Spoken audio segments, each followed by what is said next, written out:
Morning sa amin. Good morning din sa ato diri sa Iligan City. Kuyog din ako ang Station 2. Siyempre magbrigada mi karon diri sa Angelico School.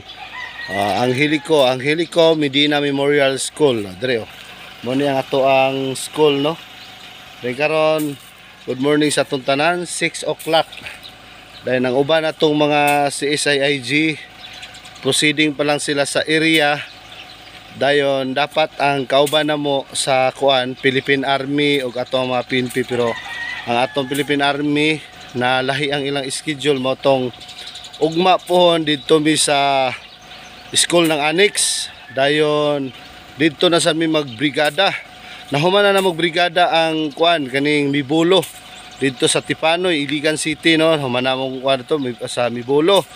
Kauban na to ang Philippine Army didto, tapos humanasad mi sa City High, no, dito sa kuan. Humanasad mi dito sa Central School dito sa Tambo. Humanasad mi dito. Ubay-ubay namon natuan ng mga school. Dahil karon na sad ang gisunod na nato ang Medina Memorial School diri sa Santa Elena.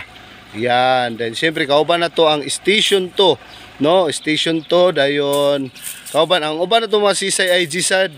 Ang uban na itong mga CSIIG, proceeding na sad sila sa area diri kay taas-taas dyan. Sa katunayan, nagpasalamat mi kay humana sad ang mawir gapon, no? Kasi nga mawir gapon. Ha? Taga science day? Amayo kay humana ding mawir. Salamat kay makarelax-relax sa gamay ba.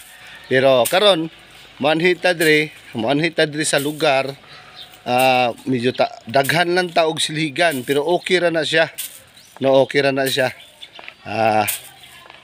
Nindot ang ato ang diri.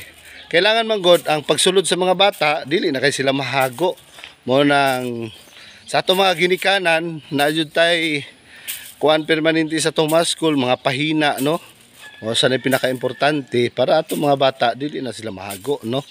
Dahil siyempre sa brigada kani ang ato ang gikuanan kung diin nagkahiusa ang ato ang mga stakeholder, no. Dayon og ato ang mga kapulisan, no, tanan mga local government og sa ato ang mga siyempre CSIIG permanente jud na mo nang maasahan nato na sa tanang oras ang CSIIG, no. Daghang salamat sa ato ang mga kababayan diri sa Iligan City. Kung diin asa kami karon nga nagbrigada eskwela o is katunayan nangabot na atong trupa.